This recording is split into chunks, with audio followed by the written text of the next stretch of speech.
Hello, friends. Welcome to my channel, and we are going to start current affairs series, है ना, in which we are going to discuss अप्रैल और मई month का दोस्तों part one series जो है हम discuss करने जा रहे हैं। तो let's begin the session. If you like it, please do like share and subscribe the channel. First जो यहाँ पे करेंट है न्यूज है वो आपका है दोस्तों अलूरू सीतारमन राजू के बारे में, जिन्होंने रंपा रेबेलियन को, है ना, रंपा रेबेलियन को 1992 1922 में दोस्तों इन्होंने क्या किया था, ये सारी चीजें लीड की थी। ठीक है। और यह एक ट्राइबल कम्युनिटी के द्वारा स्टार्ट किया गया रेबेलियन था, जो वो अपने फॉरेस्ट को, मतलब अपनी कॉम, मतलब फॉरेस्ट को वो अपना क्या समझते थे, अपना संसाधन समझते थे, अपने रिसोर्स समझते थे। दैट्स वाई ऐसा ये रेबेलियन स्टार्ट हुआ। अब इनके दोस्तों अगर मैं बात करूं तो वाइस प्रेसिडेंट जो है वेंकैया नायडू जो है, वो उनके बर्थ प्लेस पहुंचे, और वो बर्थ प्लेस क्या था, विशाखापट्टनम, आंध्र प्रदेश। इनके बारे में अगर हम और भी बात करें दोस्तों तो इन्हें कहा जाता है मन्यम वीरदू, कहा जाता है द हीरो ऑफ जंगल, है ना। अगर आप बात करें तो उनकी मतलब ये सारे कारनामों की वजह से इनको क्या कहा गया, मन्यम वीरदू द हीरो ऑफ जंगल के नाम से इन्हें जाना जाता है, अलूरी सीतारमन राजू को। आगे चलते हैं। तो हम बात करें रंपा रेबिलियन जो 1922, इसमें दोस्तों लगभग आज आपको 100 साल हो चुके हैं। तो जिन्हें क्या कहा जाता है, मनियम रेबिलियम भी कहा जाता है, जिसको लीड किया गया था अलेरू सीतारमन के द्वारा, है ना। अभी आपको मैंने बताया था अलेरू सीतारामा राजू के द्वारा, है ना, in the Godavari agencies of Madras presidency of British India, है ना। ये ब्रिटिश के खिलाफ था दोस्तों। It began in 1922 and lasted until the capture of Razu in 1924। मतलब 1922 में ये रिवेलियन स्टार्ट हुआ, और 1924 में दोस्तों ब्रिटिश के द्वारा इनको मार दिया गया, मई 1922 के में। तो ये जो रिवेलियन है, ये जो अपराइजिंग्स जो था वो ट्राइबल्स के द्वारा, ये लगभग 2 सालों तक चला, है ना। तो ये इस वजह से ये चर्चा में था। आगे चलते हैं। हम बात करेंगे अरोरा के बारे में। अब अरोरा क्या है वास्तव में, अगर आपने ज्योग्राफी अगर पढ़ा है, अगर ज्योग्राफी में अगर आप पढ़े हैं तो ज्योग्राफी में दोस्तों आपने अरोरा जरूर पढ़ा होगा। चलिए अरोरा क्या है हम इसके बारे में डिस्कस करते हैं। अरोरा क्या है, तो stunning aurora glow was recently observed above Iceland after a dead sun spot erupted. सबसे पहले तो हम कंटेक्स्ट समझ लिए कि हाल ही में क्या हुआ, आइसलैंड में अरोरा को देखा गया। तो अब ये क्या है अरोरा, इसके बारे में हम लोग जानेंगे। आइए हम इसके बारे में थोड़े से, ये जो अरोरा, तो सबसे पहले आप समझ लेंगे कि एक प्रकार का एक मतलब चमकता दमकता एक लाइट है ना, जो हम सॉदर्न हेमिस्फीयर से और नॉर्दर्न हेमिस्फीयर के किसी पॉइंट से हम उसे देखते हैं, और वो बहुत ही चमकीला और बहुत ही कलरफुल दिखता है। तो सबसे पहले हम अरोरा के बारे में कुछ पिक्टोरियल देख लें, पिक्चर अगर देख लें तो हमारे दिमाग में एक इमेज क्रिएट हो जाएगा। अब सबसे पहले दिमाग उठता है कि सर अरोरा है क्या। तो अरोरा जो है लाइट का जो एक डिस्पैच है जो स्काई में दिखता है ना, वो हाई एल्टीट्यूड्स में, या तो आप बोल सकते हैं आर्कटिक सर्किल में या फिर अंटार्कटिक सर्किल में दोस्तों। तो आप सबसे पहले अगर हम बात करें ग्लोब की बात करें, तो ग्लोब में आप इस एरिया में आप यहाँ पे देख सकते हैं, और या तो फिर दोस्तों इस एरिया में आप यहाँ पे देख सकते हैं। बट यहाँ पे एक चीज और मैं आपको बताता हूँ, आगे आपसे मैं डिस्कस करूंगा। ये आपको नॉर्दर्न और सॉदर्न लैटिट्यूड में दिखते ही है, कभी कभी ये मिड लैटिट्यूड में दिखते हैं, कभी कभी समटाइम्स आपको ये मिड लैटिट्यूड में अभी आपको देखने को मिल जाता है। रेयरली, कभी कभी, सेल्डम, ये seldom seen near the equator, कभी कभी आपको एकदम ना के बराबर कभी इक्वेटर पे भी आपको देखने को ये मिल सकता है। ठीक है। तो ये सबसे पहले मैंने समझा दिया कि होता क्या है और ये कहां अकर करते हैं, ये भी मैंने आपको जान दिया। ये दो प्रकार के होते हैं जिसका नाम है, अगर हम बात करें, अरोरा बोरियलिस है और अरोरा ऑस्ट्रेलिस है। ठीक है। अब इसको याद कैसे करिएगा, आप इससे याद कर लीजिए, ऑस्ट्रेलिया के नियर जो होगा ऑस्ट्रेलिया। ठीक है। तो इसका मतलब यह है सॉदर्न हेमिस्फीयर में जो अरोरा दिखता है उसे हम क्या कहते हैं, अरोरा ऑस्ट्रेलिसिस कहते हैं। ठीक है। और जो नॉर्दर्न हेमिस्फीयर में जो अरोरा दिखता है उसे क्या कहा जाता है, अरोरा, है ना, बोरियालिस कहा जाता है। तो ये आपने समझ लिया। अब ये कलर, किस प्रकार के कलर जो है ये आपको देखने को मिलेगा, तो ये मिल्की ग्रीन कलर के होते हैं, और साथ ही साथ आपको red colour, blue colour, violet colour भी आपको इसमें देखने को मिलेगा। अलग अलग डिफरेंट शेप के हो सकते हैं, उनका शेप आपको चेंज होता हुआ भी दिख सकता है। तो ये सारी चीजें ऑरोरा, है ना, आपको इस प्रकार के होते हैं। अब हम समझते हैं इसके पीछे साइंस क्या है। अगर हम बात करें कि ठीक है, अगर ये ऐसा हो रहा है तो फिर ऐसा हो क्यों रहा है ना, what is the science behind it. तो साइंस क्या है, आइए हम इसके बाद देखते हैं। तो अरोरा जो है एक स्पेक्टेकुलर साइन है ना, कि आवर जो प्लेनेट जो है वो इलेक्ट्रिकली कनेक्टेड है किसके साथ, साइन सन के साथ। ये बहुत ही अच्छा लाइन है। ये एक मतलब स्पेक्टेकुलर साइन है। स्पेक्टेकुलर साइन का मतलब ये है कि मतलब कहीं ना कहीं जो सन जो है अर्थ से कनेक्टेड है। अरोरा से ये प्रूफ होता है। अब ये कैसे प्रूफ होता है, आइए हम देखते हैं। This light are provoked by the energy of sun, है ना, जो एनर्जी क्या किया जाता है वो इमिट किया जाता है सन के द्वारा, उसके द्वारा दोस्तों यह किया जाता है, लाइट को प्रोवोक किया जाता है। And fuelled by electrically charge particle trapped in the earth magnetic field.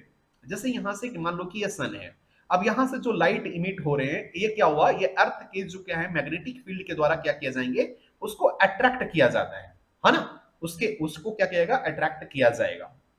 Typically जो अरोरा जो कॉज होते हैं, ये जो कॉलिजन बिटवीन जो फास्ट मूविंग इलेक्ट्रॉन होते हैं, है ना, जो स्पेस में अवेलेबल होते हैं ऑक्सीजन और नाइट्रोजन के दोस्तों इलेक्ट्रॉन जो होते हैं, इसकी वजह से ये फॉर्म होता है। और ये तब कहां होते हैं दोस्तों, ये अर्थ के अपर एटमॉस्फेयर में होते हैं। इलेक्ट्रॉन्स जो है वो comes from the earth magnetosphere, है ना, जो अर्थ के मैग्नेटोस्फेयर जो है उस मैग्नेटोस्फेयर से क्या होता है, इलेक्ट्रॉन आते हैं, है ना। The reason of space control the earth magnetic field transfer their energy to oxygen and nitrogen, है ना। ये जो मैग्नेटोस्फेयर से जो क्या आते हैं, मैग्नेटोस्फेयर से जो इलेक्ट्रॉन आता है वो किससे जाकर कोलाइड करता है, वो ऑक्सीजन और नाइट्रोजन जो एटम है या उसके जो मॉलिक्यूल्स हैं, है ना, जो बहुत ही एक्साइटेड फॉर्म में होते हैं, है ना, जो क्या होते हैं, बहुत ही एक्साइटेड फॉर्म में होते हैं या फिर एक्साइटेड हो जाते हैं, उससे जाकर के वो टकरा जाते हैं। और जैसे ही ऐसे टकराते हैं तो होता क्या है, as the gas returns to their normal state, और जब वो टकराने के बाद क्या होते हैं, जब वो क्या करते हैं अपने स्टेट पे लौटते हैं, तो उससे क्या होता है, दे इमिट प्रोटॉन, और वो क्या इमिट करते हैं, प्रोटॉन इमिट करते हैं। और जैसे ही प्रोटॉन इमिट होता है तो एक स्मॉल बर्स्ट एनर्जी होता है in the form of light, और यही लाइट को हम क्या करते हैं, इसी लाइट को हम क्या कहते हैं दोस्तों, है ना, जो अभी आपको बताया जा रहा था उसी रूप में हम उस लाइट के फॉर्म में उसे हम देखते हैं, और जिसे हम क्या कहते हैं, अरोरा के नाम से हम जानते हैं। ठीक है, is it clear to all. आगे चलिए। तो ये साइंस उसके पीछे था। यहां से देखिएगा, ये मैग्नेटोस्फीयर से दोस्तों ये आपका इलेक्ट्रॉन जो है ये फ्लो हो रहा है, और वो क्या होगा, वो मैग्नेटोस्फीयर से क्या होगा, और यहाँ पे जो अवेलेबल जो इलेक्ट्रॉन क्या है, इलेक्ट्रॉन ऑफ नाइट्रोजन और ऑक्सीजन यहाँ पे अवेलेबल होंगे, जाकर के दोनों कोलाइड करेंगे, कोलाइड करने के बाद क्या करेंगे, वो एक दूसरे से सेपरेट होंगे, सेपरेट करते टाइम वो प्रोटॉन क्या करेंगे, मतलब इमिट करेंगे, और दैट्स वाई वहां से लाइट क्या होता है, इमर्ज होता है। ठीक है, अब हम बात करें कि किस एल्टीट्यूड पे दोस्तों, लगभग 100 से लेकर के 400 किलोमीटर के ऊंचाई पे ये घटना घटती है। ये जो हम देखते हैं, तो ये सारी चीजें दोस्तों आपको 100 से 400 किलोमीटर के और किलोमीटर के दोस्तों सर्कमफेरेंस में अल्टीट्यूड पे आपको ये दिखता है ऑरोरा। ठीक है, तो ये हमने देखा दोस्तों। Why do aurora come in different colour and से, तो क्या है, ये क्यों अलग अलग कलर और अलग अलग शेप में दिखते हैं। तो इसके पीछे रीजन ये है कि अरोरा जो है वो डिपेंड करता है ना, कि ऑन विच, मतलब कि गैस पे डिपेंड करता है कि वो गैस क्या था, ऑक्सीजन था या नाइट्रोजन था, है ना, कितना एक्साइटेड था, है ना, और is being excited by electron, और इलेक्ट्रॉन के द्वारा उसे कितना एक्साइट किया गया, and how much sorry how excited it becomes, जैसे कि मैंने आपको पहले बताया। The colour also depends how fast electrons are moving, जो इलेक्ट्रॉन्स कितने फास्ट मूव कर रहे हैं इस कारण से वहां से कलर तय किया जाएगा। How much energy they have at the time of their collision, collision करते टाइम उनके पास कितना एनर्जी था, ये सारी चीजें डिपेंड करता है, और इसकी वजह से उसका कलर और शेप तय किया जाता है। ठीक है, मोस्टली मैंने बता दिया था पहले कि कलर कैसा कैसा होता है, ग्रीन, ब्लू और रेड कलर के हो सकते हैं। अगर हम बात करें आगे दोस्तों, तो WHO ग्लोबल सेंटर फॉर, है ना, ट्रेडिशनल मेडिसिन, जिसको हम क्या बोलेंगे, है ना, GCMTM, GCTM, कॉन्टेक्स्ट की बात करें, हाल ही में क्या हुआ है उसके बारे में पहले डिस्कस करेंगे। तो इट वाज रिसेंटली अनवेल्ड, मतलब उसमें से पर्दा हटाया गया। कहां? तो जामनगर इन गुजरात। अब ये है क्या दोस्तों? ये है क्या? हम समझते हैं global centre for traditional medicine, हम इसको समझने की कोशिश करते हैं। It was the first time and only global output centre for the traditional medicine across the world, ये पहला है पूरे वर्ल्ड में। सिग्निफिकेंस की बात करें, सबसे पहले तो हम समझते हैं ट्रेडिशनल मेडिसिन क्या है। तो हम ट्रेडिशनल मेडिसिन के बारे में जो बात करते हैं, जो हम एलोपैथिक या एलोपैथिक की बात नहीं दोस्तों, जो हम तरह तरह के योगा के बारे में बात करते हैं, या फिर जैसे बाबा रामदेव के जो पतंजलि की जो हम बात करते हैं, तो इस प्रकार के जो क्या होते हैं आयुर्वेदिक मेडिसिन होते हैं, उसे हम ट्रेडिशनल मेडिसिन के रूप में हम जानते हैं। हम आगे बात करेंगे ट्रेडिशनल मेडिसिन क्या होते हैं, बट हम उसके सिग्निफिकेंस के बारे में हम सबसे पहले जानते हैं। For many reasons in the world, है ना, ट्रेडिशनल मेडिसिन जो होते हैं उसको ऐसा कहा जाता है कि वो फर्स्ट क्या है, फर्स्ट लाइन ऑफ ट्रीटमेंट है। इट मीन्स दैट जब हमारे पास कुछ भी अगर कोई घटना घटती है तो हम सबसे पहले किसको हम फॉलो करते हैं? First line of treatment. जैसे अगर मान लो किसी व्यक्ति को बुखार लग जाए, तो बुखार में सबसे पहले कोशिश करते हैं कि बुखार को हम क्या करें, है ना, नॉर्मल मेडिसिन या फर्स्ट लाइन ऑफ ट्रीटमेंट या फिर ट्रेडिशनल जो हमारे अवेलेबल मेडिसिन जो होते हैं, मेडिसिन या फिर जो आप कह सकते हैं तरीका जिससे क्या किया जा सकता है उस बुखार को सही कर दिया जाए।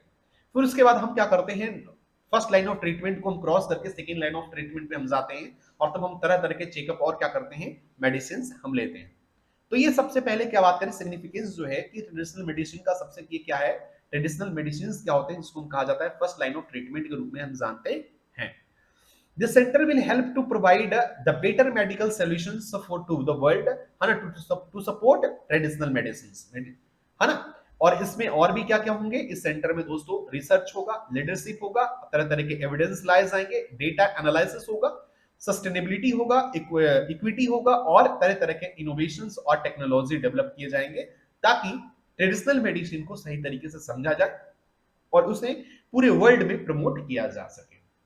आगे समझते हैं क्या जरूरत है ट्रेडिशनल मेडिसिन की। तो according to WHO 80% of the world population uses traditional medicine, it is the vast number, है ना माय डियर स्टूडेंट्स। आप समझ सकते हैं कि लगभग 80% जो पॉपुलेशन है, हम क्या करते हैं दोस्तों, वो सबसे पहले ट्रेडिशनल मेडिसिन को फॉलो करते हैं। जैसे अगर मान लीजिए कि आपको कफ एंड खांसी हो जाए बेटा, तो आप सबसे पहले क्या यूज करोगे, आप सबसे पहले हम लोग क्या करते हैं कि हल्दी का, है ना, दूध में हल्दी डाल करके पीना, या फिर क्या करना, तुलसी के जो तुलसी का काढ़ा बना करके पीना।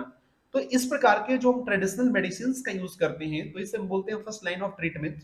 तो ये लगभग 80% वर्ल्ड के पॉपुलेशन जिसे यूज कर रही है ना। 170 194 देशों में दोस्तों लगभग 170 देश ऐसे हैं जो ट्रेडिशनल मेडिसिन का यूज कर रहे हैं। इट इज मतलब समझ रहे हैं, बहुत बड़ा नंबर है दिस। हाँ, तो अब उसके आगे चलते हैं, व्हाट इज ट्रेडिशनल मेडिसिन। तो मैं आपको बताया था कि ट्रेडिशनल मेडिसिन क्या है।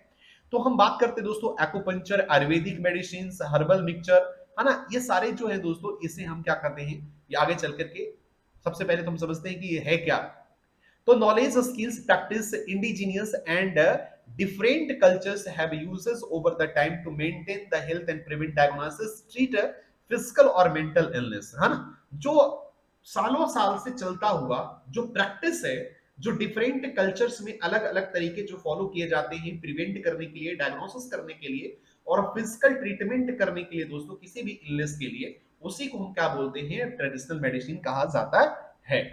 आगे हम बात करें ट्रेडिशनल मेडिसिन की बात करें, तो इंडिया में ट्रेडिशनल मेडिसिन कुछ इस प्रकार है, जैसे आयुर्वेदा योगा के रूप में, सिद्धा सिस्टम के रूप में, और शोवा रेगपा के रूप में। अगर हम बात करें आयुर्वेद और योगा की बात करें, तो ये हमारे पूरे देश में क्या है दोस्तों, ये फैला हुआ है। अगर हम सिद्धा सिस्टम की बात करें, तो ये क्या है, प्रोमिनेंटली जो ये फॉलो होता है दोस्तों, तमिलनाडु तथा केरला के लोगों के द्वारा ये फॉलो किया जाता है।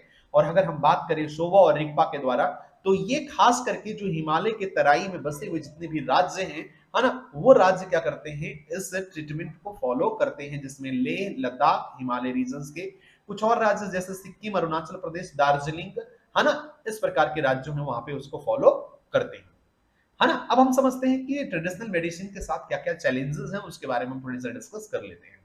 तो national health system and strategic ने, है ना, do not it fully integrate traditional medicine workers, है ना, मतलब इसको दोस्तों ट्रेडिशनली पूरी तरह से इंटीग्रेट नहीं किया गया है। अबाउट 40% ऑफ द अप्रूवल, मतलब लगभग दोस्तों अभी 40% ही अप्रूवल इसे मिला है, ठीक है। और तरह तरह के दोस्तों इन्वायरमेंटल कंजर्वेशन के भी इशू इससे उठ रहे हैं कि भाई अगर तरह तरह के पेड़ को काट दोगे सिर्फ मेडिसिन के नाम पे, तो फिर क्या होगा कि हमारे इन्वायरमेंटल कंजर्वेशन पे भी प्रभाव पड़ेगा। तो that's why this are the, है ना। आगे चलते हैं। Veto power for UNSC permanent member. अब हम ये क्या है वीटो पावर, यूएनएससी क्या है, परमानेंट मेंबर्स क्या है, ये सारी चीजें हम धीरे धीरे करके समझेंगे। तो यहां पे दोस्तों लाइचेटेंस्टीन is convening the UN General Assembly to debate a draft resolution। माफ करना दोस्तों अगर इसका प्रोनाउंसिएशन आप बढ़िया कर सकते तो कर लेना, ठीक है।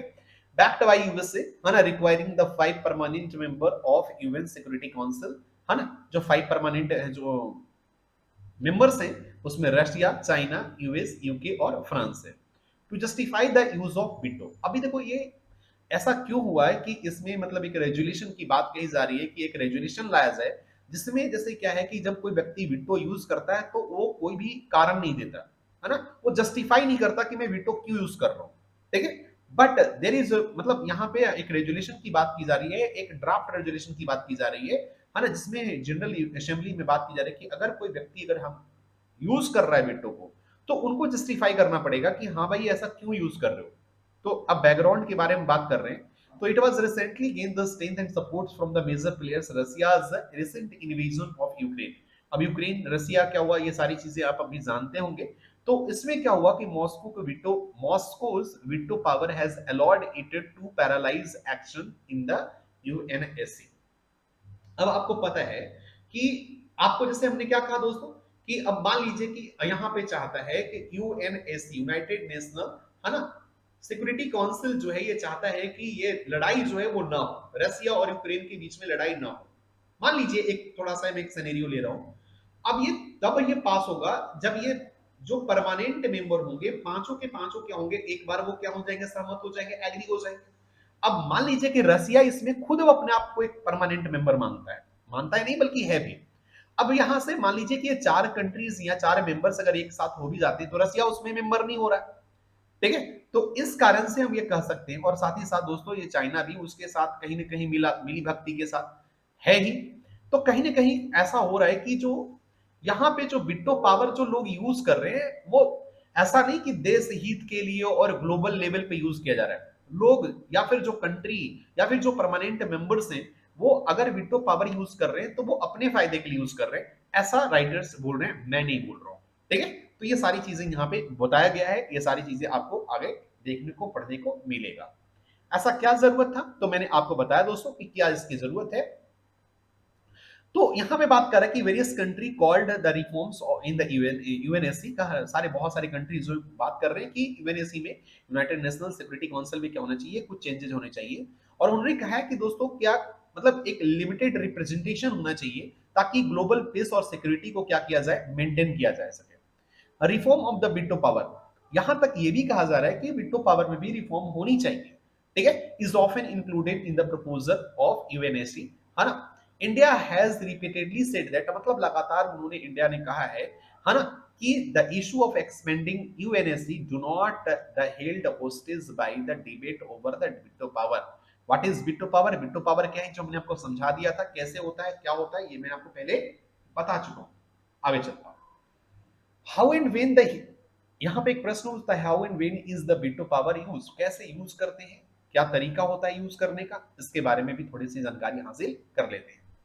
तो ईच मेंबर जो यूएनएससी होते हैं, यूएनएससी का जो परमानेंट जो मेंबर होते हैं उसके पास एक वीटो पावर होता है। Decision of United nation security council on the all matter shall be made on an affirmative vote of 9 members including concurring vote of the permanent members। अब ये क्या होता है मैं आपको बता रहा हूं, सबके वोट का सहमत होना चाहिए, सिंपल सी बात, और जो परमानेंट मेंबर है उनके सारे वोट वहां पे होने चाहिए, है ना।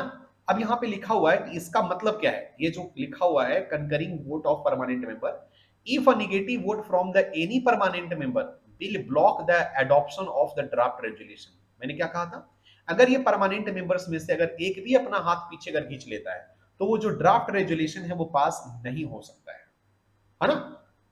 ये permanent member that abstain or absent from the vote will not block the resolution is from being passed। अगर हाँ, अगर वो abstain कर रहा है या फिर वहां से absentee है, तब उसको क्या किया जा सकता है, पास होने से नहीं रोका जा सकता है। लेकिन अगर वो प्रेजेंट है और उसके बाद भी अपना हाथ अगर क्या कर रहा है, पीछे खींच रहा है, तो at that condition draft resolution जो होगा वो उसे अडॉप्ट नहीं किया जाएगा। ठीक है, ये सारी चीजें मैं आपको बता दिया। आगे चलते हैं। अब क्या हुआ दोस्तों, यहाँ पे मैंने आपको कहा था कुछ देर पहले कि एमनेस्टी इंटरनेशनल नाम की दोस्तों क्या है, एक ऑर्गेनाइजेशन है जिन्होंने क्लेम किया है कि जो 5 परमानेंट मेंबर्स हैं जो अपने क्या कर रहे हैं, वीटो पावर का जो यूज कर रहे हैं, वो अपने पॉलिटिकल सेल्फ इंटरेस्ट को प्रमोट करने के लिए, अपने जियो पॉलिटिकल इंटरेस्ट को प्रमोट करने के लिए तथा अपने सिविलियंस को प्रोटेक्ट करने के लिए सिर्फ और सिर्फ क्या किया जा रहा है, वीटो पावर का यूज किया जा रहा है। उनको ग्लोबलाइजेशन से कोई मतलब नहीं है, ग्लोबल पावर से कोई मतलब नहीं है, ग्लोबल इंटरेस्ट से मतलब नहीं है, उनको सिर्फ अपने मतलब है। ठीक है, और यहां पे एक छोटा सा इंफॉर्मेशन मैं आप दे दूंगा कि इंडिया जो है वो फाउंडिंग मेंबर है यूएन का, तो ये आप याद रखिएगा। आगे चलते हैं। International day for monument and sites. ठीक है, तो हम कंटेक्स्ट के बारे में बात कर लिए, कंटेक्स्ट के बाद हम आगे बढ़ेंगे कि क्या इन सारी चीजों में डिस्कस किया गया है। तो एवरी ईयर यूनाइटेड नेशंस जो है वो 18 अप्रैल को international day for monuments and sites के रूप में सेलिब्रेट करती है। अगर हम बात करें, in many countries the day is also celebrated the world heritage day, और बहुत सारे कंट्री में दोस्तों ये वर्ल्ड हेरिटेज के डे के रूप में इसे सेलिब्रेट किया जाता है ग्लोबली, है ना। इस डे को प्रमोट किया गया है किसके द्वारा, international council on monument and site, जिसको हम बोलते हैं आइकोमोस, है ना, आइकोमोस। ठीक है, अब द थीम ऑफ इस बार जो 2022 का दोस्तों हम बात कर रहे हैं वर्ल्ड हेरिटेज डे का, उसमें था दोस्तों हेरिटेज एंड क्लाइमेट। अब ऐसा क्यों है दोस्तों, क्योंकि बहुत सारे क्लाइमेटिक चेंज की वजह से हमारे जो हेरिटेज है या वर्ल्ड का जो हेरिटेज है उसके कलर, उसके जो है ना टेक्सचर है उसमें बदलाव हो रहा है। दैट्स व्हाई यहाँ पे एक बहुत ही, है ना, जो 2022 का जो थीम है दोस्तों, आप इसे याद रखेंगे, हेरिटेज एंड क्लाइमेट। चलते हैं दोस्तों, what is heritage site. These sites are officially recognized by UN and United Nations Education, Scientific and Cultural Organization, जिसको आप क्या बोलते हो, यूनेस्को बोलते हो।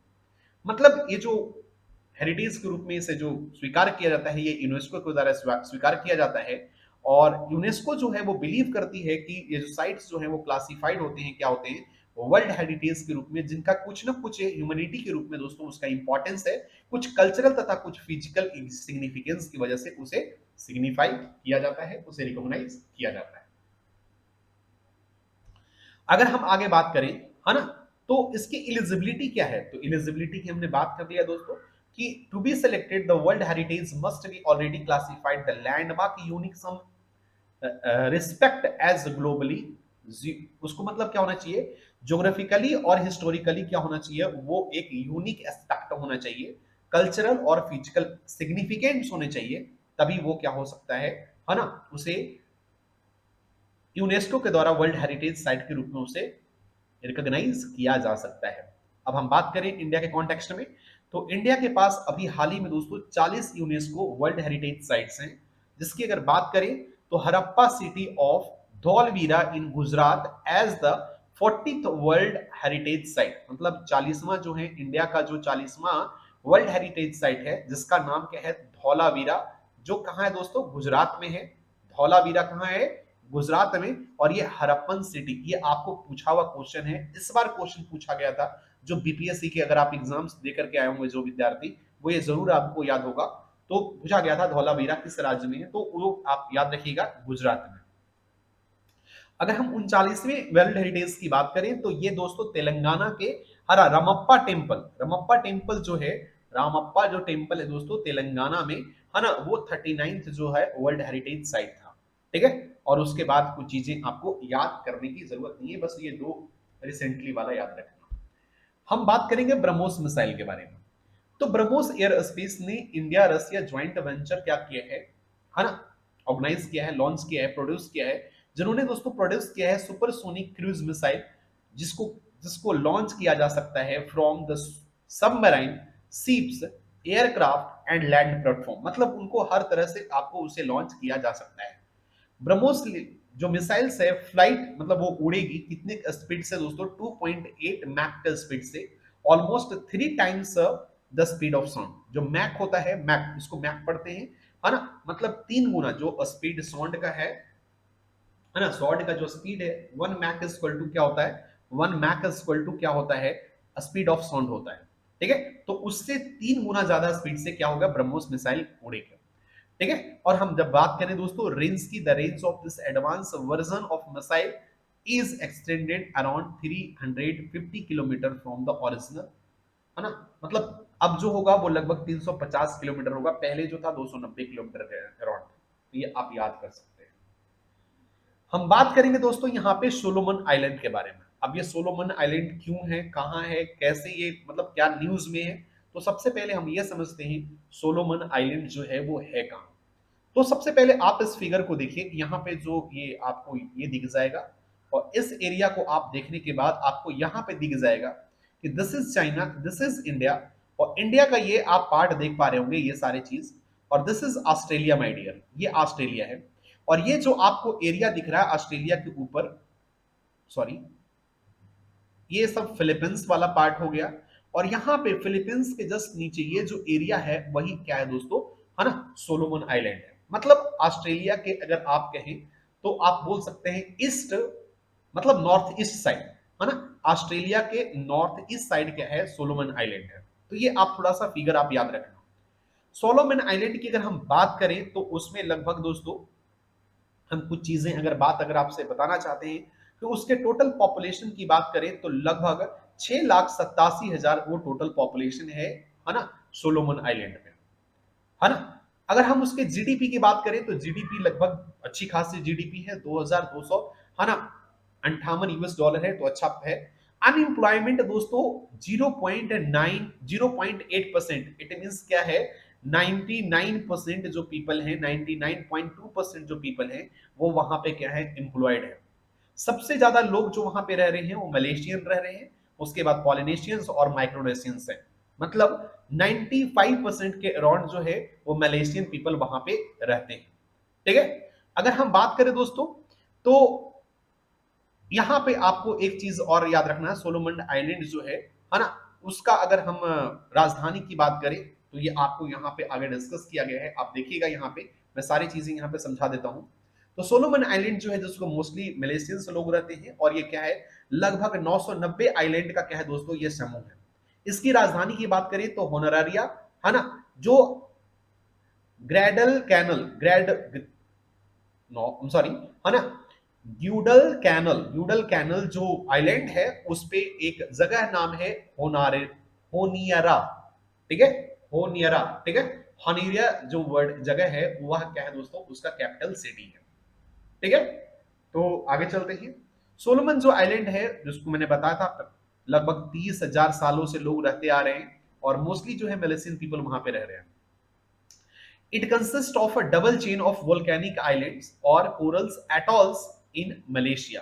ठीक है, तो यहाँ पे ये सारी चीजें आपको जानने को मिला, और ये मुख्य तौर से आप इसे याद रखिएगा कि कहाँ पे है, आपसे कभी क्वेश्चन में पूछा जा सकता है। ठीक है, सोलोमन आइलैंड के बारे में आगे चलते हैं, है ना। नैट पॉलरिक्स 8, नैट पॉलरिक्स 5111 जिसको बोल रहे हैं 8। ठीक है, तो इट इज द 8, यहाँ पर ये जो है नॉट पॉलरिक्स जो बेटा ये 8 जो लिखा हुआ है ये 8th एडिशन को शो कर रहा है।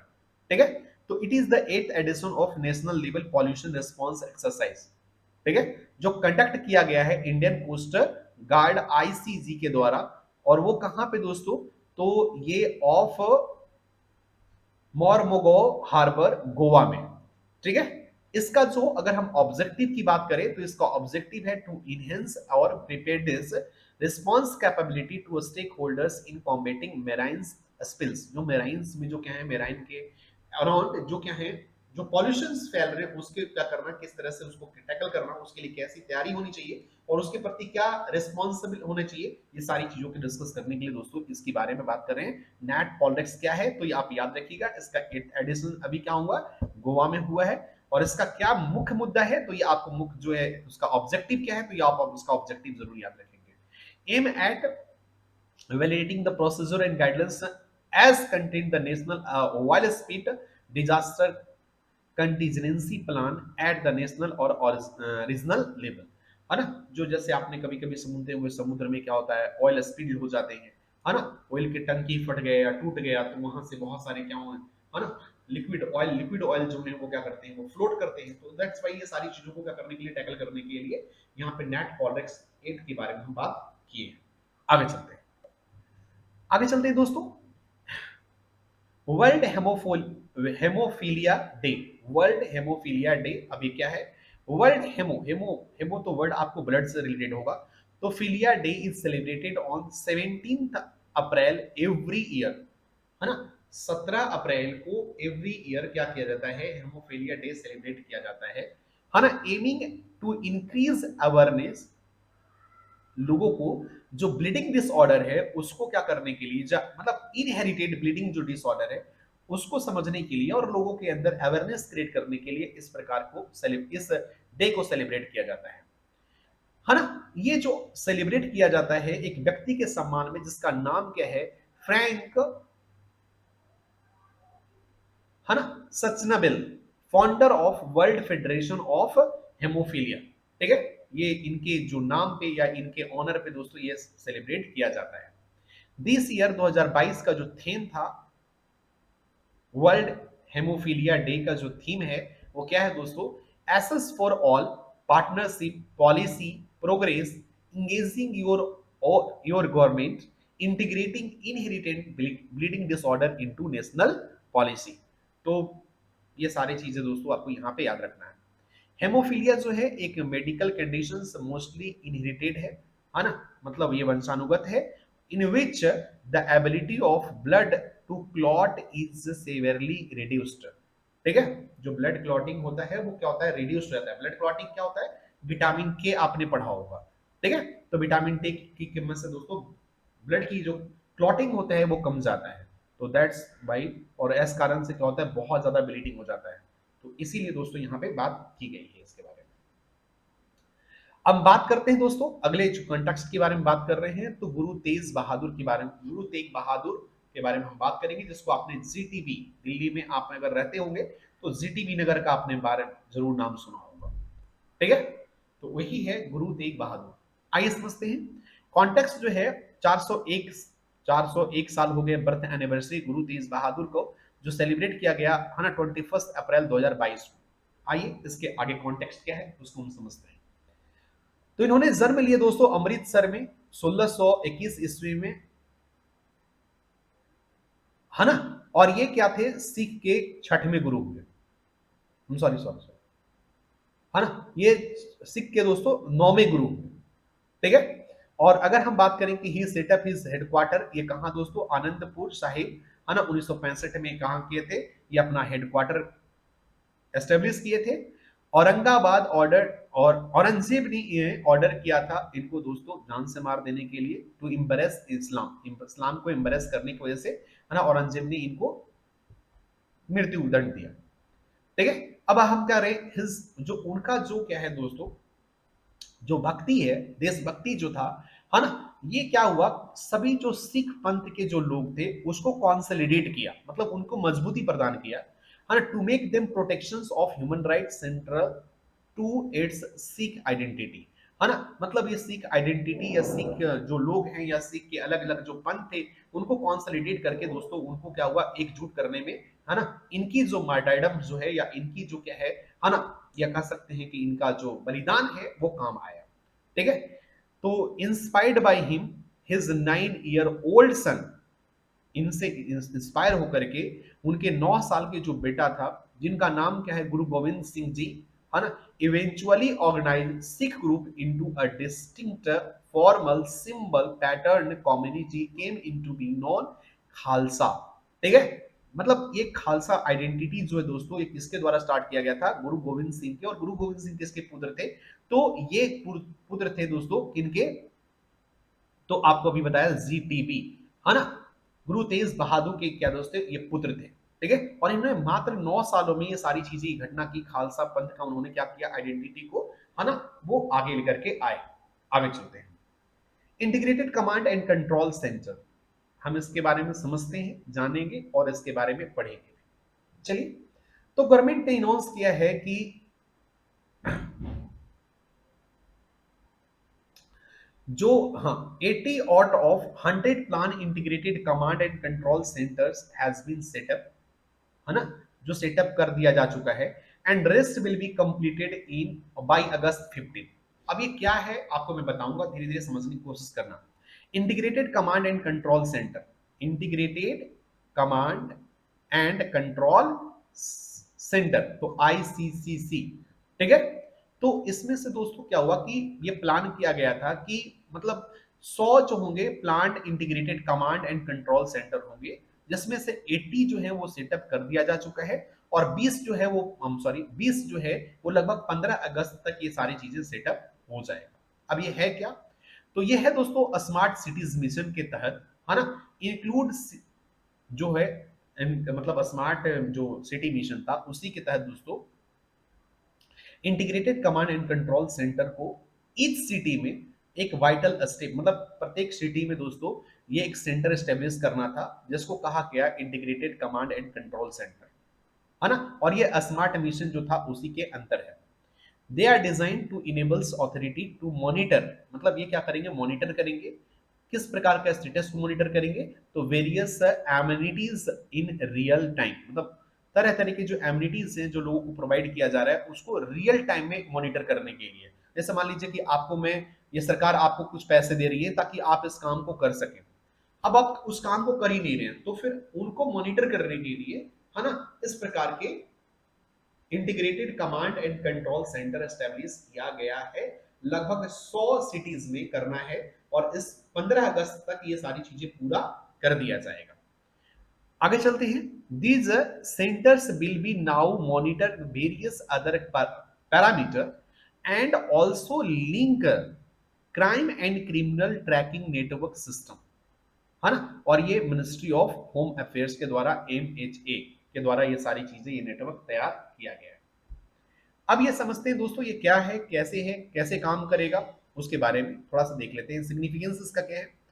तो यहाँ पे जो हम बात कर रहे हैं दोस्तों, ये जो एक्ट है उसके बारे में क्या है, ये स्मार्ट सिटी एक्ट के अंदर इसमें नव सेंटर फॉर ऑपरेशनल मैनेजमेंट के लिए है। स्मार्ट सिटी मिशन क्या है, तो ये गवर्नमेंट ऑफ इंडिया ने लॉन्च किया था 2015 में, ठीक है। और ये क्यों किया था दोस्तों, और किसके द्वारा ये इनोवेशन, है ना, it is an innovative initiative under the ministry of housing and urban affairs के द्वारा ये स्टार्ट किया गया था, और it is a centrally sponsored scheme था, ये सेंट्रल के द्वारा स्पॉन्सर्ड स्कीम था। तो ये सारी चीजें यहाँ पे डिस्कस किया गया। अगर हम स्मार्ट सिटी की बात करें तो उसमें क्या मोर जो 4 पिलर थे, जिसमें सोशल इंफ्रास्ट्रक्चर को डेवलप करना था, फिजिकल इंफ्रास्ट्रक्चर को डेवलप करना था, साथ ही साथ दोस्तों इंस्टीट्यूशनल इंफ्रास्ट्रक्चर जैसे गवर्नेंस अच्छा हो, ठीक है, मतलब पुलिस स्टेशन अच्छा हो, ब्लॉक अच्छा हो, इस प्रकार के इकोनॉमिक इंफ्रास्ट्रक्चर का होना बेहतर हो, मतलब सोशल, फिजिकल, है ना, और गवर्नेंस और इकोनॉमिक, ये सारी चीजें बेहतर हो। उसके चैलेंज क्या है दोस्तों, चैलेंज है ये सारी चैलेंज आप चाहो तो एक बार नजर आप डाल सकते हैं। आगे चलिए, व्हाट इज एक्सट्रेडिशन, एक्सट्रेडिशन क्या है आपको हम देखते हैं, समझाने की कोशिश करते हैं। अब ये देखो आपने, एक्चुअली हुआ क्या है बेटा, अब्बू सलीम, है ना, अब्बू सलीम, अब ये क्या हुआ कि 1993 में जो 1993 में जो सीरियल जो सीरियल क्या हुआ, बॉम्ब ब्लास्ट हुआ था, है ना, जो ब्लास्ट हुआ था कहाँ, मुंबई में। तो उसके जो मुख्य जो क्या थे, कह सकते हैं कॉन्विक्ट जो थे, दोषी जो थे, वो अब्दुल सलीम था। तो ऐसा एक मतलब प्रस्ताव हुआ, एक ऐसा प्रस्ताव हुआ जिसमें, है ना, जो डिप्टी प्राइम मिनिस्टर उस टाइम 2002 के जो प्राइम मिनिस्टर थे, है ना, लाल कृष्ण अडवाणी, उन्होंने ये क्या किया था, ये प्रॉमिस कर दिया था पुर्तगाल की गवर्नमेंट को कि मैक्सिमम इनको हम क्या करेंगे, 25 साल के बाद हम इनको छोड़ देंगे, इस गैंगस्टर को छोड़ दिया जाएगा। अब यहाँ पे हुआ क्या है, हाल ही में रिसेंटली में क्या हुआ है कि होम मिनिस्ट्री सेक्रेटरी ने इन्फॉर्म किया है सुप्रीम कोर्ट को कि जो यूनियन गवर्नमेंट है वो बॉन्ड है, कमिटमेंट जो दिया गया है पोर्टुगल को, पुर्तगाल को 2002 में, उस वादा के कारण, उस कमिटमेंट की वजह से ये बाध्य है कि उसको छोड़ सकता है ना। लेकिन अब शायद शायद इंडिया गवर्नमेंट को छोड़ने का मन नहीं हो, ठीक है, परंतु वो तो वादा है, तो वादा तो शायद पूरा करने, तो ये सारी चीजें बैकग्राउंड है जो यहाँ पे आपके सामने आ रहा है, ठीक है। तो यही सारी चीजें दोस्तों, एक्स्ट्राडिशन ट्रीटमेंट जो हुआ था, है ना, एक्स्ट्राडिशन ट्रीटी एक साइन हुआ था, एक्स्ट्राडिशन ट्रीटी इंडिया और पुर्तगाल के बीच में, ठीक है। और इसमें अबू सलीम के बारे में यहाँ पे बात की गई थी। अब यहाँ पे चलते हैं। अब एक्स्ट्राडिशन क्या है? तो extradition is the delivery on a part of one state to another of those whom it is desired to deal with the crimes of which they have been accused or convicted or है ना justifiable in the court of other states। तो ये सारी चीजें हमें बात की गई। What is the legislative basis on the extradition in India? तो Extradition Act 1962 provide India's legislative basis for extradition. It is the consolidated law related to the extradition of criminal fugitive from India to other country, मतलब जो other country में भाग जाते हैं लोग, ठीक है। तो एक तो ऐसा होना चाहिए ना, एक रास्ता होना चाहिए। जैसे मान लीजिए कि अगर इंडिया से कोई कंट्री से, इंडिया का कोई अगर क्राइम करके दोस्तों किसी दूसरे कंट्री में अगर भाग रहा है, ठीक है, तो उसको पकड़ के लाने का एक तो व्यवस्था होना चाहिए ना। तो उसी व्यवस्था को एक्स्ट्राडिशन एक्ट 1962 में डिस्कस किया गया, जिसको आगे चल के 1993 में उसे क्या किया गया, उसको और क्या किया गया, मॉडिफाई किया गया, ठीक है। आगे चलिए, आप इसको चाहो तो एक बार पढ़ सकते हैं, है ना। अब यहाँ पे लिखा हुआ है an alleged offender may not be extradited to the requesting state in the following cases. मतलब क्या है, जो एक ऑफेंडर जो है, जिन्होंने गलती किया है, उसको एक्स्ट्रेडिट नहीं किया जा सकता है कुछ खास कारणों की वजह से, कुछ अलग अलग परिस्थितियों में, जैसे नो ट्रीटी हो, नो ट्रीटी क्राइम, मिलिट्री और political offence, want to deal criminality, ठीक है, प्रोसीड्यूरल कंसिडरेशन। अब ये सारी चीजें क्या है, एक बार आप चाहो तो एक बार नजर डाल लेना, ठीक है। आगे चलते हैं। Digital banking units, finance minister Sitharaman, जो निर्मला सीतारमन है, उन्होंने क्या किया है ना, ये दोहराया है, मतलब अपनी जो बजट में उन्होंने बताते हुए उन्होंने बताया कि अनाउंस किया कि 75 digital banking units in 75 district of our country क्या किया जाएगा, सेट किया जाएगा। मतलब क्या हुआ, 75 जो है डिजिटल बैंकिंग यूनिट कहां, 75 डिस्ट्रिक्ट में क्या किए जाएंगे, सेटअप किए जाएंगे। और दिस इज द, मतलब ये गवर्नमेंट के द्वारा लिया गया एक ऐसा एजेंडा है जिसमें क्या हुआ, हम बात करेंगे फाइनेंशियल इंक्लूजन। बात करेंगे फाइनेंशियल इंक्लूजन क्या होता है, इसका मतलब यह है कि लोगों को, पीपल को क्या करना है ना, कनेक्ट करना, बैंकिंग सिस्टम से कनेक्ट करना, ठीक है। उनके घर तक आराम से, आसानी से अगर बैंकिंग सिस्टम पहुंचेगा तो लोग ज्यादा से ज्यादा क्या होंगे, बैंकिंग सिस्टम या फाइनेंशियल सिस्टम से वो खुद को, अपने आप को जुड़ा हुआ महसूस करेंगे। तो दैट्स वाई, है ना, निर्मला सीतारमन ने ये उन्होंने वादा किया, उन्होंने बताया इस बजट में कि 75 डिजिटल बैंकिंग यूनिट्स क्या किए जाएंगे, है ना, 75 डिस्ट्रिक्ट में ओपन किए जाएंगे इस कंट्री में इस साल, ठीक है। अब ये what is banking, what is digital banking, digital banking क्या है, आइए हम इसके बारे में समझते हैं। सिंपली पुट, अगर सिंपली बात करें तो digital banking involves all traditional banking activities online doing away with paper work like cheque, pen slip, demand draft, इस प्रकार के जो भी है उसको सिर्फ ऑनलाइन तरीके से करना, ठीक है। This is called digital banking.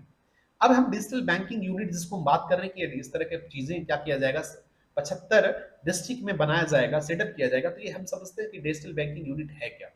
तो digital banking unit is a specialised fixed point, क्या होगा, स्पेशलाइज्ड होगा, fixed point of business unit होगा, और hub housing certain minimum digital infrastructure for delivery digital banking product and service. मतलब क्या है कि एक ऐसा स्थान होगा जहां से तरह तरह के बैंकिंग जो है, प्रोडक्ट्स जो हैं प्रोवाइड किया जाएगा, जैसा चेक है, ठीक है, ड्राफ्ट है, इस प्रकार की चीजें आपको प्रोवाइड की जाएगी, और साथ ही साथ दोस्तों सर्विस प्रोवाइड किया जाएगा, ठीक है। तो ये सारी चीजें यहाँ पे बात की गई है। आगे चलते हैं। अब हम समझते हैं दोस्त, डिजिटल बैंकिंग यूनिट्स को कौन क्या करेगा, सेटअप करेगा, who will set up up this digital banking units. तो यहाँ पे कहा गया है कॉमर्शियल बैंक। कॉमर्शियल बैंक्स का मतलब ये है कि, मतलब जैसे पीएनबी हो गया, एसबीआई हो गया, this are called commercial banks. तो यहाँ पे कहा गया कि कॉमर्शियल जो बैंक्स हैं, अदर देन रीजनल बैंक्स और पेमेंट बैंक्स और लोकल एरिया बैंक्स, ठीक है, इनको छोड़ करके, ठीक है। तो इनको जो मैंने जिनका नाम बताया, जैसे एसबीआई, पीएनबी हमने बोला, तो ये इस तरह के बैंक्स के बारे में बात कर रहे हैं, तो commercial bank with the past digital banking experience are permitted to open, है ना, जिनके पास दोस्तों पास्ट डिजिटल बैंकिंग एक्सपीरियंस है वही ओपन कर सकते हैं, अपना एक ब्रांच ओपन कर सकते हैं, डिजिटल बैंकिंग यूनिट यूज कर सकते हैं in tier 1 to tier 6 centres, है ना, unless otherwise specially restricted without having the need to take the permission of RBI in each case. मतलब प्रत्येक अवस्था में ऐसा नहीं कि आपको आरबीआई से परमिशन लेना। आप अगर इस प्रकार के एक्सपीरियंस है तो आप करिए, आप आगे बढ़िए, ठीक है ना। What are the service that will be provided, तो मैंने आपको पहले बता दिया था किस प्रकार के होगा। Internet service, internet banking, debit card, credit card, है ना, मास ट्रांजिट सिस्टम होगा, कार्ड दिया जाएगा, पैसे का लेन देन, लाइबिलिटीज, एसेट, तो सारी चीजें ये होगा दोस्तों वहां पे। ये सिंपल सी बात की जाएगी। आगे चलिए, what are the benefits of, benefit क्या होगा आप खुद समझ सकते हैं। सबसे पहले लोग क्या करेंगे, अपने आप को इंक्लूजन समझेंगे, इंक्लूडेड समझेंगे कि हम बैंकिंग और देखिए सबसे बड़ा फायदा क्या होगा ना इससे, एक तो इंक्लूडेड खुद को समझेंगे। दूसरी बात फायदा ये होगा कि जैसे मान लीजिए कि बहुत बहुत सारे ऐसे स्कीम्स होते हैं जो सरकार प्रोवाइड करना चाहती है, लोगों को ग्राउंड लेवल पे उसको पहुंचाना चाहती है। तो ये जो जो बैंकिंग जो यूनिट होंगे, है ना, ये क्या करेगा, उसको वो फायदा प्रोवाइड करने की कोशिश करेगा और फायदा देगा भी। थर्ड, अगर हम इसके बेनिफिट की बात करें तो बहुत सारे कस्टमर्स होंगे, उनको लेन देन में बहुत ही ज्यादा आसान होगा। उनके पास अगर क्या होंगे, है ना, ये टेक्नोलॉजी और ये ब्रांचेस अगर ओपन रहेंगे तो बहुत सारे कस्टमर्स जो हैं या फिर जो क्या है ट्रेडर्स जो हैं उनके लिए फायदे होगा, है ना, अपने वो बिजनेस को और भी अच्छे तरीके से क्या कर सकते हैं, उसे फ्लोरिश कर सकते हैं। तो इस प्रकार के फायदे आपको यहाँ पे हैं। अब चाहो तो इसको आप पढ़ भी सकते हैं। एक बार आगे चलते हैं, क्या जरूरत है, तो जरूरत है जैसा कि मैंने आपको बता दिया, आपको ये समझ में आ गया जरूरत क्या होगा, है ना। आरबीआई गाइडलाइंस जो है वो आपको देख लेना है, एक बार आपको पढ़ना है इसके बारे में। आगे चलिए, ठीक है, नॉइज पॉल्यूशन के बारे में बात करें तो नॉइज पॉल्यूशन के बारे में अभी एक कंट्रोवर्सी इमर्ज होकर के आया, है ना, कि महाराष्ट्र ने, उन्होंने कहा कि महाराष्ट्र के जो क्या है, जो राज ठाकरे हैं, जो शिवसेना के दोस्त, मतलब नवनिर्माण जो नवनिर्माण सेना जो है ना, महाराष्ट्र नवनिर्माण सेना के जो चीफ हैं राज ठाकरे, उन्होंने एक आवाज उठाई कि भाई देखो अब ऐसा है कि अगर कोई मस्जिद में लाउड स्पीकर बजाएगा तो मैं उनको वार्निंग दूंगा, और अगर वो नहीं माने तो मई 3 से, है ना, मई 3 से उनकी जो पार्टी है वो हनुमान चालीसा को क्या करेगी, वो बजाएगी। ठीक है, तो ये एक क्या है, मतलब कंट्रोवर्शियल मुद्दा है जो खास करके हिंदू मुस्लिम को लेकर के, बट फिर भी यहाँ पे हमारा वो मुद्दा वो नहीं है, बट हम अपने बात करेंगे दोस्तों क्या नॉइज पॉल्यूशन है इसके बारे में हम बात करेंगे। चलिए, तो हम थोड़े से उससे बाहर निकल करके, हिंदू मुस्लिम की एरिया से बाहर निकल के हम चीजों को समझने और सीखने की कोशिश करते हैं। तो ऐसा हुआ है कि भैया ध्यान दीजिएगा, the noise pollution regulation and control rules 2002 में बनाया गया। बट अब देखिए what is noise pollution according to Indian law. Indian law के द्वारा नॉइज पॉल्यूशन क्या है इसको हम समझने की कोशिश करते हैं। तो कोई भी अनवांटेड साउंड जो आपको अनवायंस करे, आपको इरिटेट करे, आपको पेन प्रोवाइड करे, तो वो सबको क्या कहा जाएगा, नॉइज कहा जाएगा। सिंपल सी लाइन लाइन में अगर मैं बात करूं, कुछ चीजें यहाँ पे बात की गई है कि डे टाइम में क्या होना चाहिए, 6 बजे से 10 बजे के बीच में, और नाइट में दोस्तों, है ना, 6 से 10 के बीच में क्या होना चाहिए, मतलब लाउड स्पीकर नहीं बजने चाहिए मॉर्निंग में, और रात में दोस्तों 10 बजे से लेकर के सुबह 6 बजे तक लाउड स्पीकर नहीं होने चाहिए। यहाँ भी कहा गया कि कॉमर्शियल जो प्लेस है उसमें नॉइज लिमिटेशन फिक्स किया गया है कि 65 डेसिबल, है ना, से लेकर के 55 डेसिबल तक होना चाहिए नाइट और डे और नाइट में। रेसिडेंशियल एरिया में कहा गया कि 55 डेसिबल से 45 डेसिबल डे और नाइट रिस्पेक्टिवली होने चाहिए, और इंडस्ट्रियल एरिया में दोस्तों 65 डेसिबल से 70 डेसिबल के अराउंड, है ना, डे नाइट में होना चाहिए। कुछ साइलेंट जोन भी बनाया गया, तो ये सारी चीजें यहाँ पे प्रोवाइड की गई। बस थोड़ा सा एक बार आप नजर डाल लीजिएगा, ये कुछ ऐसा भी रूल है हमारे देश में, ताकि आपको कभी क्वेश्चन अगर मिल जाए बनाने के लिए तो कभी आप थोड़ा सा उसको देख सकते हैं। ठीक है, तो बाकी चीजें दोस्तों यहाँ पे कहा गया है अकॉर्डिंग टू रिपोर्ट्स, है ना, pollutant is any solid liquid gases substances including noise present in the atmosphere. मतलब ये जो है, जो हम बात करते हैं प्रिवेंशन और कंट्रोल पॉल्यूशन एक्ट के बारे में जब हम बात करते हैं, तो इसमें ऐसा नहीं कि सिर्फ सॉलिड लिक्विड गैस के पॉल्यूशन की या पॉल्यूटेंट के बारे में बात करेंगे। ये जो नॉइज जो हमारे एटमॉस्फेयर में प्रेजेंट है वो भी एक प्रकार का पॉल्यूटेंट है, जो कहीं ना कहीं हमारे देश, हमारे क्या कर रहे हैं, वो हमारे शरीर के लिए हार्मफुल है। ठीक है, और इससे तरह तरह के रोग के बारे में भी बात की गई है। आगे अगर आप देखेंगे तो यहाँ पे बात किया गया है, ये भी बात किया गया है कि कुछ लॉ है जिसमें कुछ लोग, है ना, अगर आप कुछ गलती करते हैं, इससे ज्यादा अगर आप आवाज अगर करते हैं, तो सेंट्रल पॉल्यूशन कंट्रोल बोर्ड, है ना, वो आपको 10,000 रुपया फाइन कर सकती है। ठीक है, तो ये सारी चीजें यहाँ पे बताया गया है। चलिए आगे चलते हैं। वो सेम चीज है बेटा, यहाँ पे और कुछ नहीं कि ब्लड प्रेशर हाई हो जाएगा, हेडेक हो जाएगा, डिफनेस वाली बीमारी हो जाएगी, स्लीप डिस्टरबेंस हो जाएगा। तो ये छोटी छोटी बीमारियों का नाम यहाँ पे मेंशन है, बट इसे आप हल्के में मत लीजिए, कोशिश कीजिए आप लोग भी इसे। और खास करके जो आज की युवा पीढ़ी है, जो खास करके दिन भर अपने कान में ईयरफोन लगाए रहते हैं, इससे बचने की कोशिश कीजिए। अगर आपको गाना ही सुनना है तो आप आराम से छोटे छोटे आजकल जो सॉन्ग आते हैं उसको बजा करके थोड़ा देर आप इंजॉय कर लीजिए। आपको कोई अगर वीडियो देखनी है क्लास की, तो फिर आप छोटे से एक साउंड बॉक्स लेकर के आप उसको सुनिए। तो इस प्रकार के जब आप करेंगे तो थोड़ा सा क्या होगा, वो ज्यादा आपके लिए हार्मफुल नहीं होगा। चलिए तो अब आगे भी चलते हैं दोस्तों। वैक्सीन, है ना, वैक्सीन जिसके बारे में बात कर रहे हैं, तो आइए वैक्सीन द सिक्स्थ, है ना, सबमरीन्स ऑफ, है ना, P-75 project of Indian navy, है ना, P-75 जो प्रोजेक्ट है इंडियन नेवी का, उसका छठा सबमरीन जिनका नाम क्या है वैक्सीन, है ना, जो इंडियन नेवी के द्वारा हाल ही में लॉन्च कर दिया गया। It is the pass of a Scorpion class submarines made under the P-75 project, है ना। और P-75 प्रोजेक्ट के अंदर दोस्तों INS कालवरी, INS, है ना, खालांदरी, INS करंज, INS वेला, ठीक है, इस प्रकार के दोस्तों इन सारी चीजों को बनाया गया है।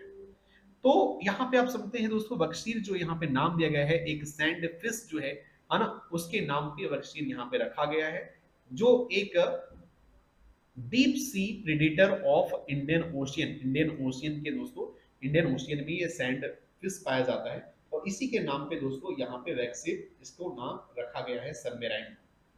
ठीक है, आगे चलते हैं।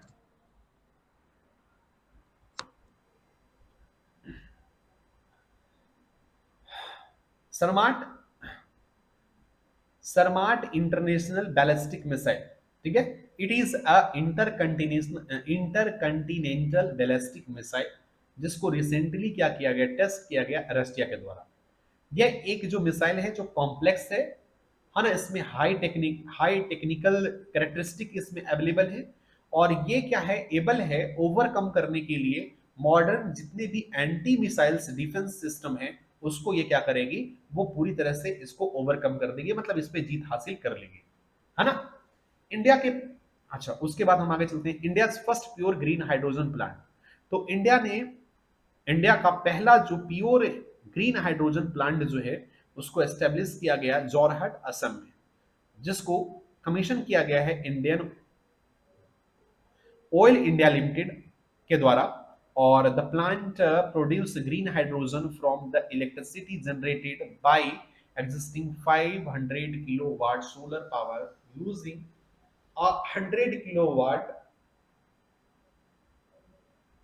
anion exchange membrane electrolyser array.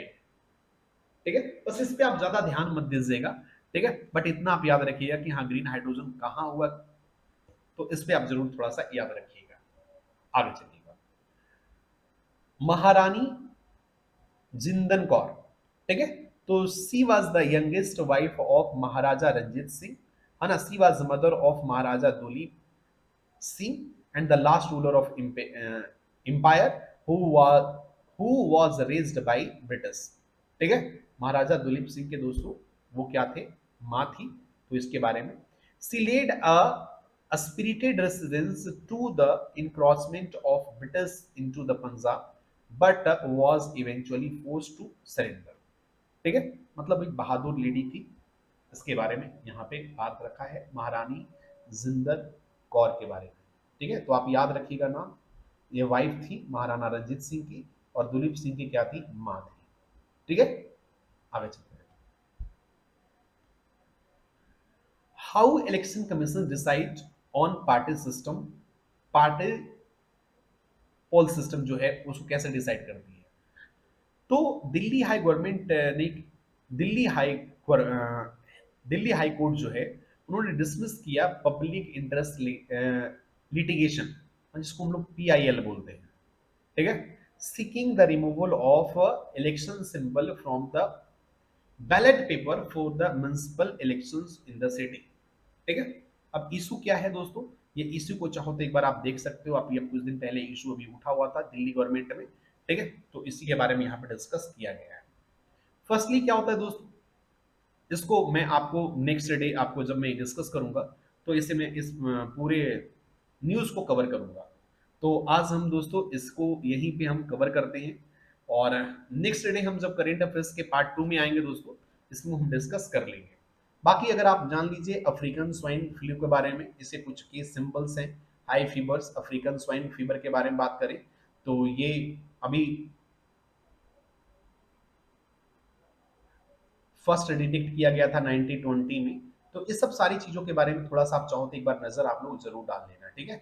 बाकी मैं आपको नेक्स्ट डे सारी चीजें डिस्कस करूंगा, ठीक है? तो करेंट अफेयर्स सीरीज पार्ट 2 जो है दोस्तों, आपको बहुत जल्दी आपको देखने को मिलेगा, बहुत जल्दी आपको देखने को मिलेगा। तो अगर आपको मेरी क्लास अगर आपको लगता है कि भाई आपके लिए बेनिफिशियल है, तो please do like share and subscribe. Thank you, bye bye.